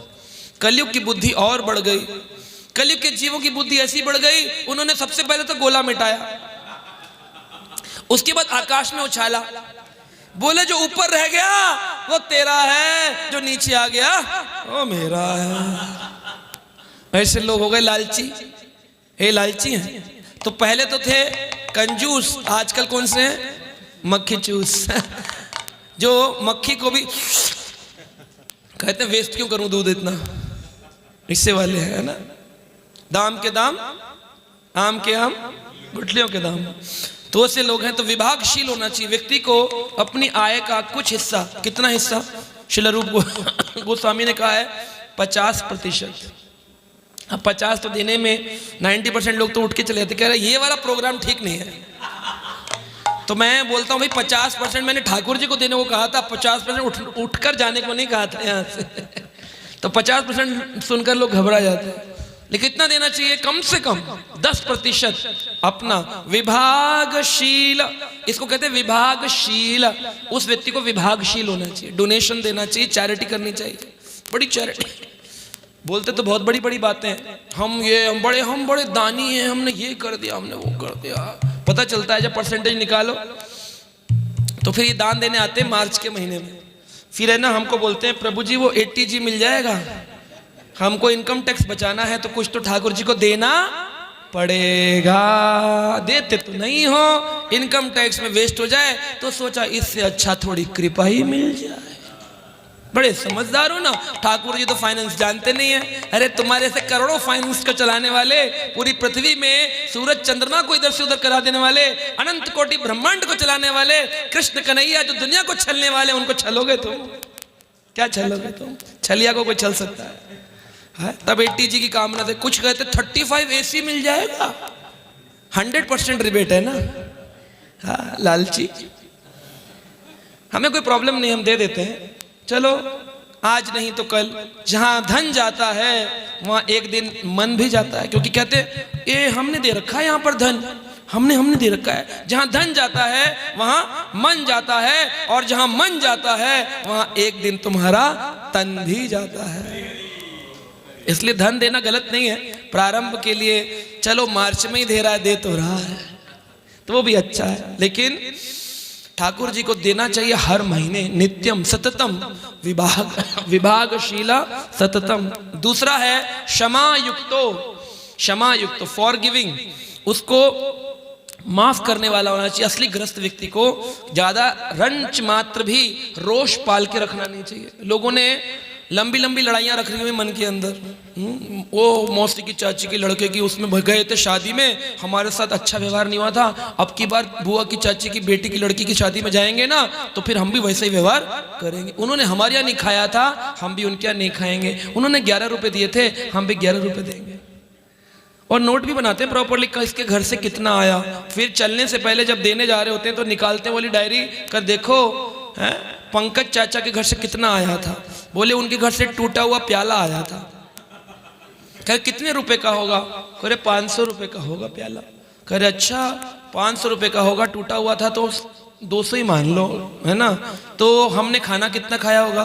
बोले हमने 5 लोग गए थे। बोले उस टाइम में कितने की प्लेट थी? बोले 100 रुपए की। तो 500 की प्लेट थी, 500 का खाना खाया, और हमने 300 रुपए का गिफ्ट दिया, 200 का। उस तरह से हमने दिया 1000 रुपए का, उनकी तरफ से कितना मिला? 500 का खाना और 200 का। तो अभी हमारे 300 रुपए उन पर पेंडिंग, क्योंकि हम 1000 रुपए का उनको दे आए थे, तो हमारे 300 रुपए उन पर पेंडिंग चल रहे हैं। चलो 3 लोग चलते, शादी में खाना खा के आएंगे, देंगे कुछ नहीं। इतनी पेंटल प्लानिंग है लोगों की, बहुत प्लानिंग में चल रहे हैं। हो सकता है आप लोग भले मानुस हैं, लेकिन संसार में ऐसे करप्ट लोग भी बहुत सारे हो गए जो बहुत प्लानिंग करके जाते हैं, जिसको जैसा उसको वैसा करते हैं, जैसे को तैसा करके प्लानिंग कर रहे हैं। लेकिन क्षमा युक्त हो, अगर किसी ने बुरा व्यवहार कर दिया हो, मैं गारंटी दे सकर कह सकता हूँ, गारंटी मंदिर है ये भाग ठाकुर जी का, आप में से 99% 100% लोग ऐसे होंगे, 1% मैं बोल रहा हूँ कि नहीं हो सकता है, जिनके किसी न किसी रिश्तेदार ने उनके हृदय को मरम्मत किया होगा, तकलीफ दी होगी, और वो अपने मन में रोष पाल कर बैठे होंगे। 99% होंगे ऐसे, जिनके मन में कोई ना कोई रिश्तेदार के प्रति दुश्मनी होगी, पड़ोसी के प्रति होगी, मन में एक होती है इरिटेशन। तो उसको कहते हैं क्षमा युक्त हो।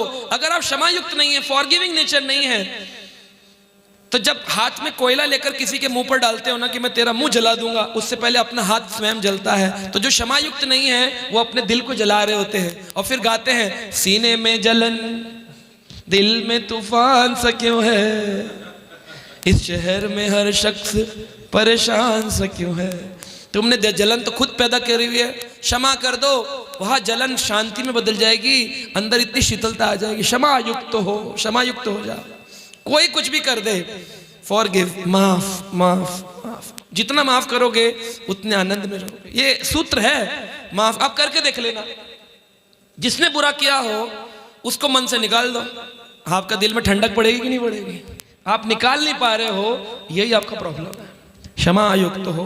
और तीसरा है दयालु। कहा क्या होना चाहिए? दयालु होना चाहिए। दयालु का मतलब कि इस पूरे संसार में सारी दुनिया परेशान है, मेंटल टेंशन में घूम रही है, उनको भगवत भजन सिखाना चाहिए।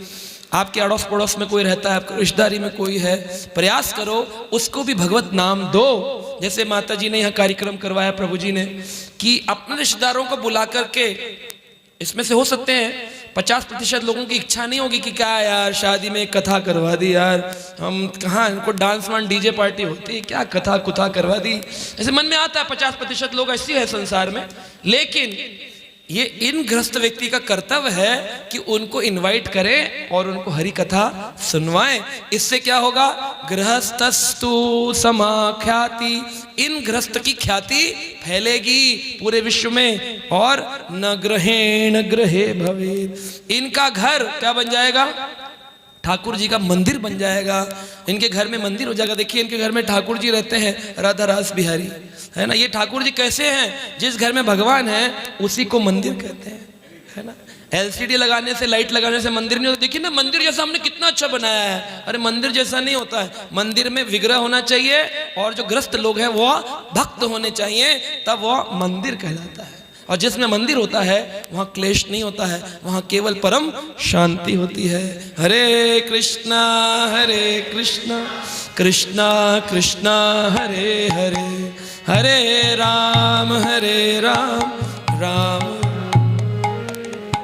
हमारे एक आचार्य परंपरा में एक भक्त हुए श्रीवास ठाकुर, पंच तत्व में हमारे गौड़ीय वैष्णव समाज में श्रीवास ठाकुर जो जीव तत्व है, परंतु असलियत में नारद जी का ही रूप लेकर के श्रीवास ठाकुर आए।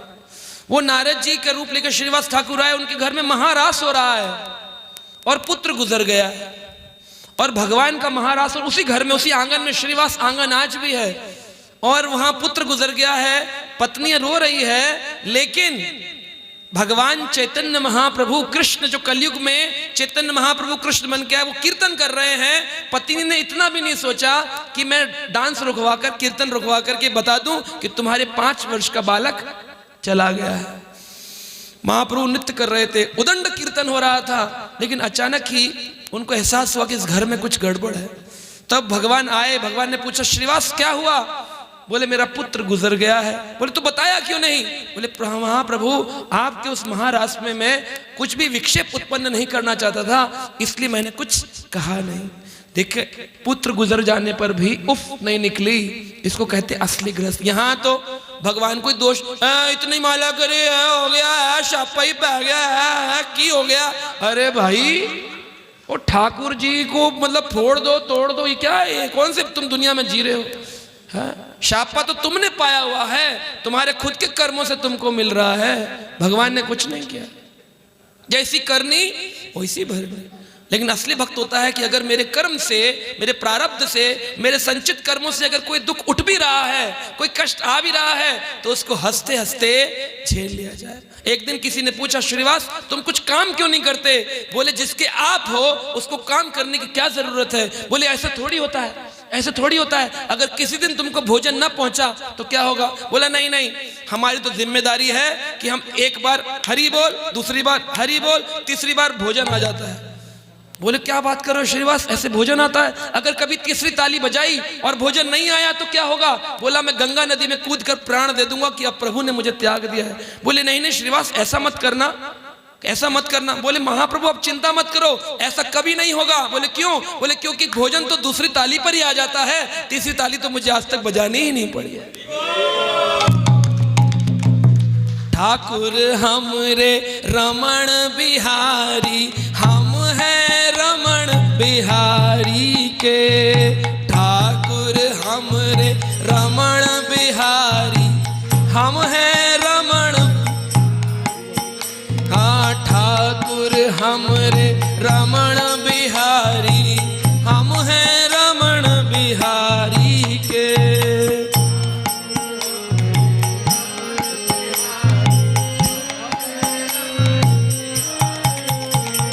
साधु सेवा करम हमारा, काम न दुनियादारी से। कर्म हमारा काम दुनियादारी से। हाँ साधु सेवा करम हमारा, काम न दुनियादारी से। ठाकुर सेवा कर्म हमारा काम न दुनियादारी से। हाँ ठाकुर हमरे रमण बिहारी, हम हैं रमण बिहारी के। ठाकुर हमरे रमण बिहारी, हम हैं रमण बिहारी। बोलो बोलो ठाकुर हमरे रमण हरि बिहारी, बोल। हम हैं रमण बिहारी के। साधु सेवा करम हमारा, काम न दुनियादारी से। साधु सेवा हमारा काम न दुनियादारी से। ठाकुर हमरे हरि रमण हरि। बिहारी, हम हैं रमण बिहारी के। कोई भला करे चाहे बुरा करे, कोई भला करे, कोई भला करे चाहे बुरा करे। कोई भला करे चाहे बुरा करे, हम हो चुके रमण बिहारी के। हम हम हो चुके रमण बोल बिहारी। हरि बोल, हरि बोल हरि बोल हरि बोल, हरि बोल, हरि बोल, हरि बोल, हरि बोल, हरि बोल, निताई गौरा हरि बोल। हरि बोल हरि बोल हरि बोल हरि बोल हरि बोल हरि बोल निताई गौर हरि बोल। हरि बोल, हरि बोल, हरि बोल, हरि बोल, हरि बोल हरि बोल हरि बोल हरि बोल हरि बोल, हरि बोल, हरि बोल, हरि बोल, हरि बोल हरि बोल निताई गौरा हरि बोल, निताई गौरा हरि बोल। और हरि बोल निताई गौर हरि बोल। हाँ, हरे कृष्णा कृष्ण कृष्ण हरे हरे, हरे राम राम राम हरे हरे। हरे कृष्ण कृष्ण हरे हरे, हरे राम राम राम हरे। हरे कृष्णा कृष्णा कृष्णा हरे हरे, हरे राम राम राम हरे हरे। विष्णु पुराण में बात बताई गई है, मनोरथ आसक्ति परस्य चित्तम न जायते वे परमार्थ। मनोरथ आसक्ति परस्य चित्तम न जायते वे परमार्थ।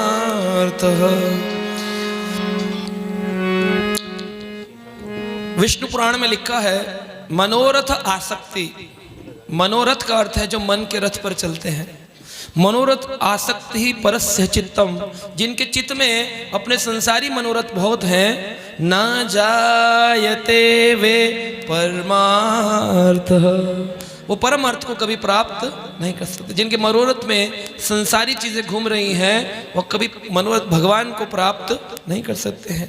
इसलिए भगवान कह रहे हैं केवल और केवल मुझको मेरे भक्त ही भक्त्या माम अभिजानाति, मुझे केवल मेरे भक्तों के द्वारा ही प्राप्त किया जा सकता है। ना साध्यति माम योगो ना सांख्यम धर्म ओधवा। खुश होकर के सीटी बजाते हैं मेरी जो है ना प्रभु जी, ये जब पसंद आती है तो ये सीटी बजाते हैं। ना साध्यति माम योगो ना सांख्यम धर्म ऊधवा ना स्वाध्यायस्य तपस्त्यागो यथा भक्तिर्मम अर्जितः। 11वां स्कंद 14वां अध्याय श्लोक संख्या 20 में यह भगवान कृष्ण ने उद्धव गीता के अंदर उद्धव जी को बताया है, ना साध्यति माम योगो, योगा करने से मुझे प्राप्त नहीं किया जा सकता। सिर के बल खड़े हो जाओ, ये आसन वो आसन, मयूर आसन, पद्मासन, ये शीर्षासन, कितने आसन लगाओगे, आपको भगवत प्राप्ति होने वाली? हाँ, किसी भी आसन से आपको भगवत प्राप्ति नहीं होगी। ना साध्यति माम योगो, मुझे योगा से प्राप्त नहीं किया जा सकता। ना सांख्यम धर्म ऊधवा, ना ही मुझे उद्धव किसी और सांख्य धर्म से प्राप्त किया जा सकता है। कई बार लोग सांख्य धर्म पढ़ते हैं, कपिल देव भगवान का दिया हुआ सांख्य धर्म, भगवान का सांख्य योग पढ़ते हैं। सांख्य शब्द का अर्थ है विश्लेषणात्मक ज्ञान, जहां पर एनालिटिकल स्टडी करी जाए शास्त्रों की, आत्मा की, उसको कहते हैं सांख्य योग। तो दो कपिल हुए, कपिल भगवान और एक कपिल मुनि। कपिल भगवान ने सांख्य योग अपनी मां देवहूति को बताया था, जिसे भक्ति युक्त सांख्य योग कहा गया है। और एक सांख्य योग है जो मायाबद्ध सांख्य योग है, माया से प्रच्छन्न सांख्य योग है, जिसे संसार के लोग पढ़ते हैं और भगवत शरण में नहीं जाते, ऐसे सांख्य योग। भगवान कह रहे हैं न सांख्यम धर्म उद्धव, हे उद्धव सांख्य धर्म से भी मुझे प्राप्त नहीं। आप बहुत ज्ञान ले लो, बहुत पढ़ लिख लो, आपको भगवत प्राप्ति नहीं होगी। सांख्य कितना भी पढ़ लो, कई बार लोग बड़े इंटेलेक्चुअल बनते हैं। मेरा एक मित्र है पुराना, अब मित्र तो नहीं कह सकते उसको, साथ का पड़ा हुआ है यही बोल सकते, क्योंकि मित्र तो वो होता है जो साथ में वो काम करे जो आप कहते हो। मान तो मेरी मानता नहीं है तो मित्र तो नहीं है, लेकिन हाँ साथ के पड़े हुए हैं। तो वो एक दिन मुझे मिले और मैंने उनसे पूछा आजकल क्या कर रहे हो? कह रहा मैं ग्रंथ लिख रहा हूँ। तो मैंने कहा कि बड़े अच्छे ग्रंथ वाचक हो गए आप, ग्रंथ लिख रहे हैं। तो मैंने कौन सा ग्रंथ लिख रहे हैं? कह रहे विष्णु पर लिख रहा हूँ।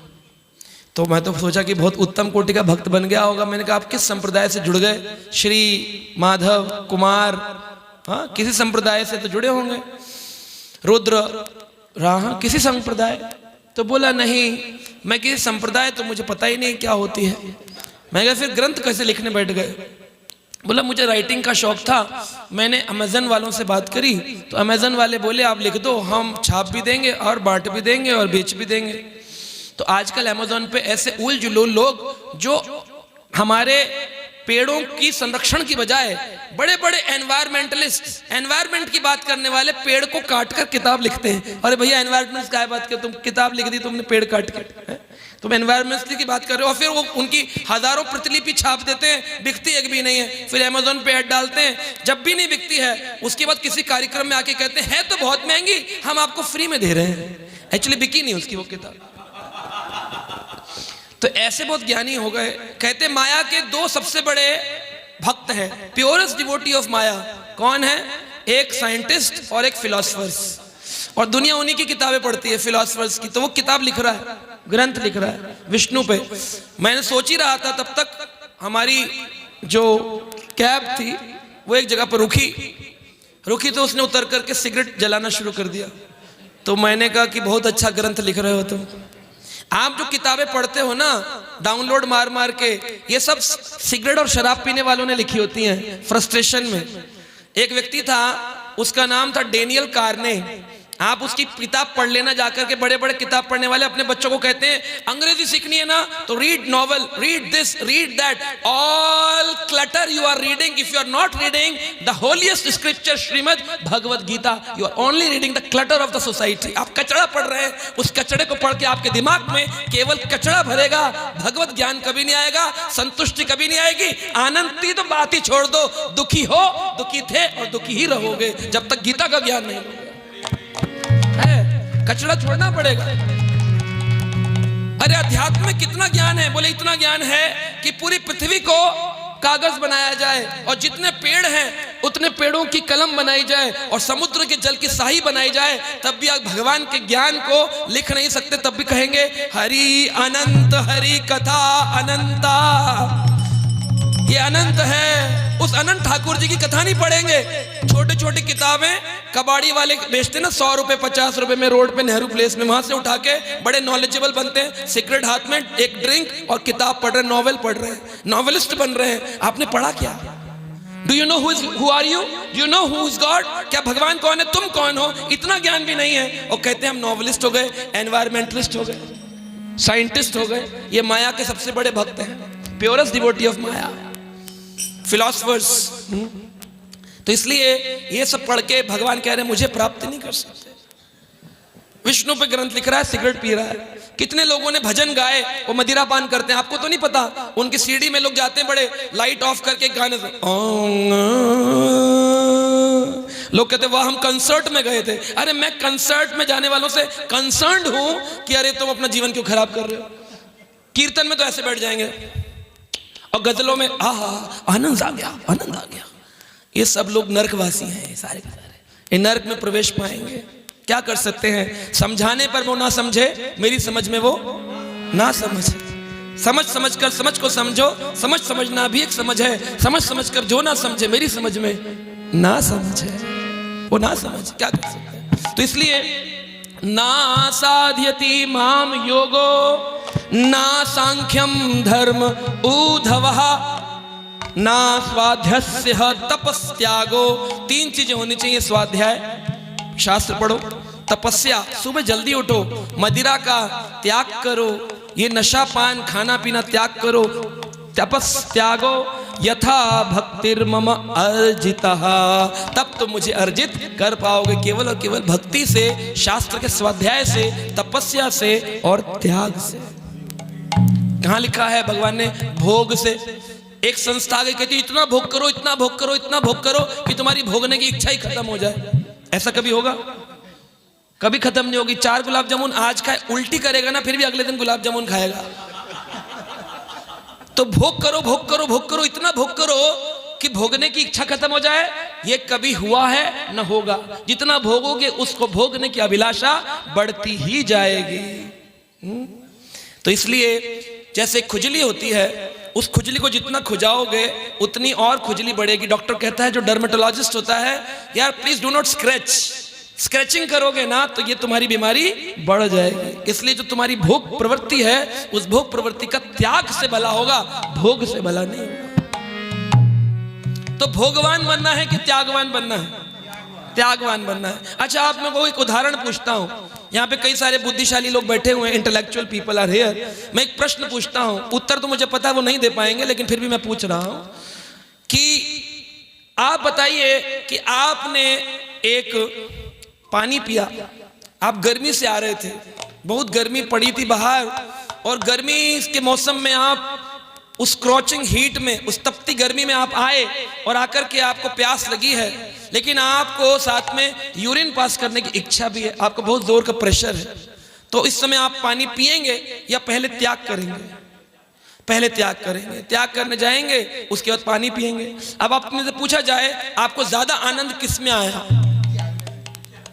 नहीं, इंटेलेक्चुअल लोग बोले, जो बुद्धिशाली है वो बोले, बोलो बुद्धिमान लोग बोलो, क्या होगा? पानी पीने में ज्यादा आनंद होगा गर्मी में आए हैं, या पहले आपको त्याग करने में ज्यादा आनंद होगा?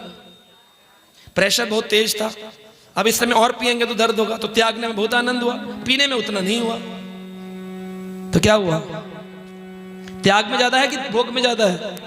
इसीलिए तो बोल रहे हैं ना स्वाधस्य तपो त्यागो। जब तक कोई त्याग की ओर नहीं बढ़ेगा, उसको मुझे अर्जित करना मुश्किल हो जाएगा। भोग ने कभी किसी को अर्जित करवाया? भगवान कितना भोगोगे आप?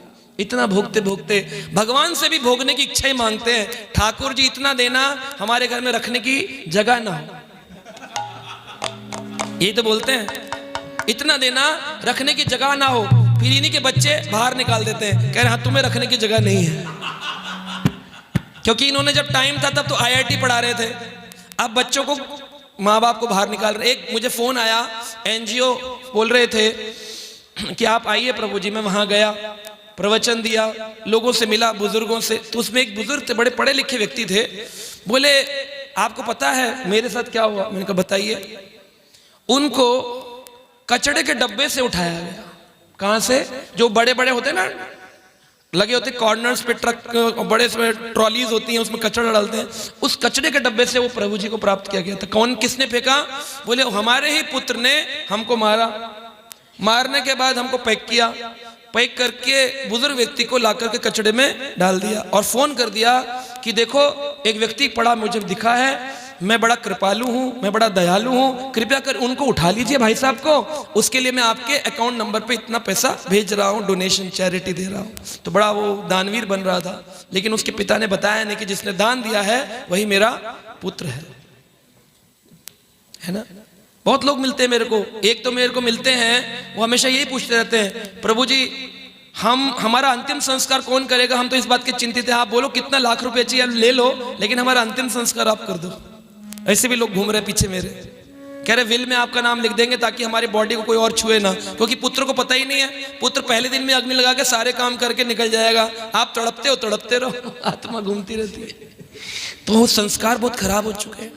फिर भी इतना सब जानने के बाद में भी हमारे सनातन धर्म के लोग, मंदिर अगर कोई बच्चा चला जाए, किसी का पति चला जाए, तो बोलते हैं अरे वो कोई जगह है जाने की, थोड़ा मेहनत करो, थोड़ा काम करो, थोड़ा ये करो, थोड़ा वो करो, क्योंकि हमारे समाज में सब कुछ ही खराब हो गया है। इतना एडवांसमेंट हुआ कि ऑस्ट्रेलिया और अमेरिका में लोग हमें बुलाकर कथा सुनते हैं और भारत के लोग बंगड़ा पाते हैं, यहाँ कथा नहीं सुनते। सोचो आप कितना पैराडॉक्स ऑफ लाइफ है, आयरनी ऑफ सिचुएशन है। The people in Australia and America calling me for hearing Shrimad Bhagavatam, and people here in India are not ready to hear Bhagavatam, they are ready to hear for enjoyment. Drink party कर लो, इतने जितने लोग बैठे इसके 10 गुना आपके रिश्तेदार आ जाएंगे यहाँ पर, उतने आपके दोस्त आ जाएंगे, मित्र आ जाएंगे। लेकिन वही आप बोलो हरी कथा है, तो जिनकी एक्सपेक्टेशन होगी उसमें से भी बहुत कम लोग पहुंचेंगे। बोले क्या करें, तो फंस गए थे। कहाँ फंसे हैं? यहाँ फंसे हुए हैं, ये फंसे हुए हैं यहाँ। इसके लिए समय नहीं है, समय निकालना पड़ेगा अगर आप चाहते हैं कि हमारा समाज बच जाए। पहले जमाने में हमारे भारत को सोने की चिड़िया कहते थे। चिड़िया कहाँ है? बोले उड़ गई। सोने की चिड़िया कहाँ है?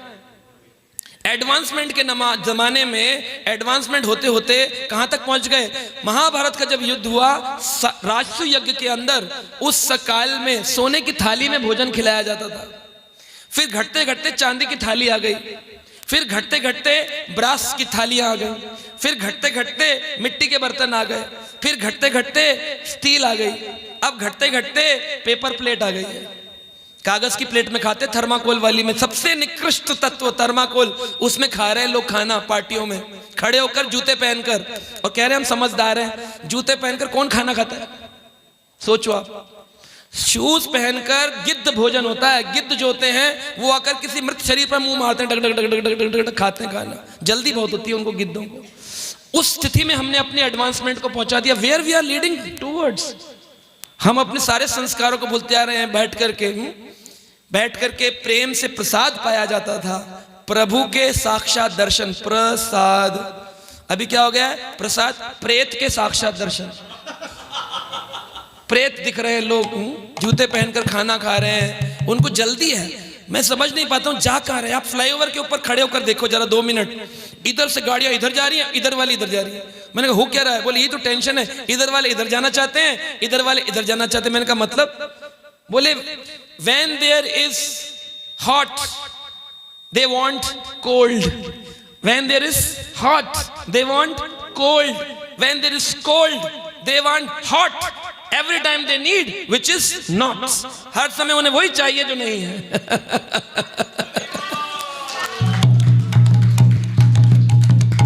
So people are leading towards, ऐसे भाग रहे हैं, बस भागे जा रहे हैं।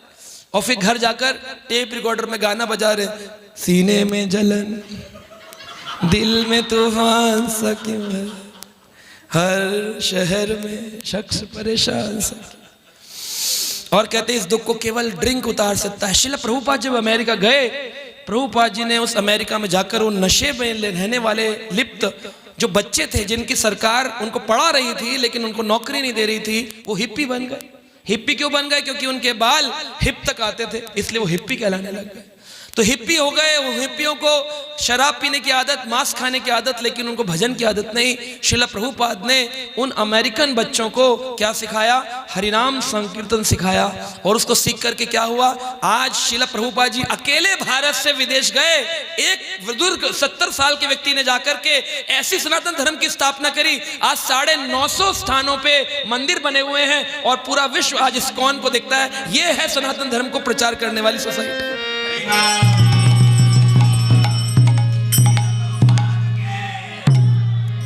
बताओ, ऐसी स्थिति में हमको क्या करना चाहिए? भगवान का भजन करें या भजन छोड़ करके अपने घर गृहस्थी नापते रहे?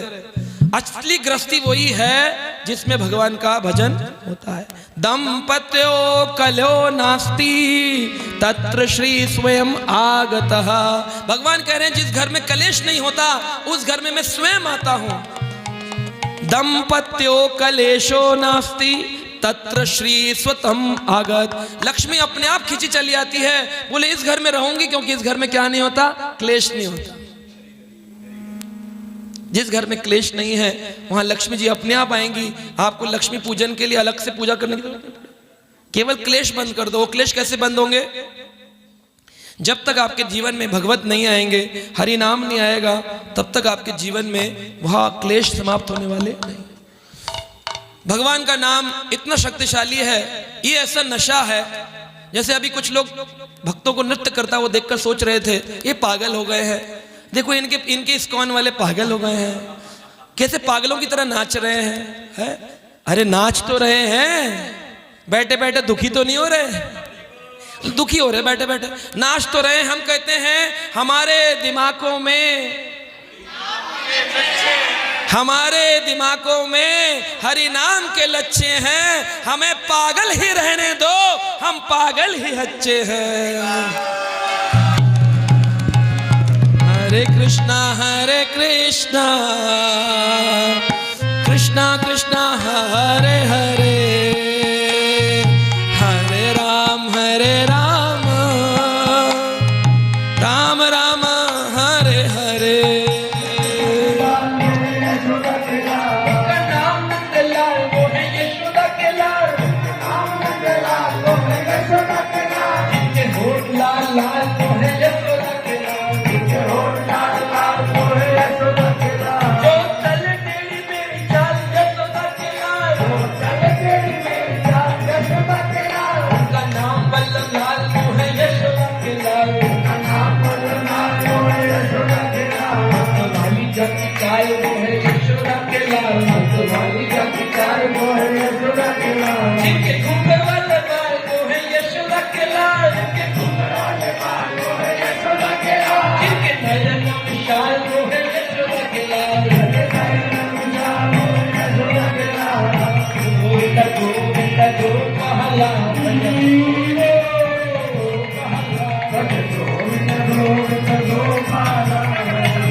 Hare Krishna, Krishna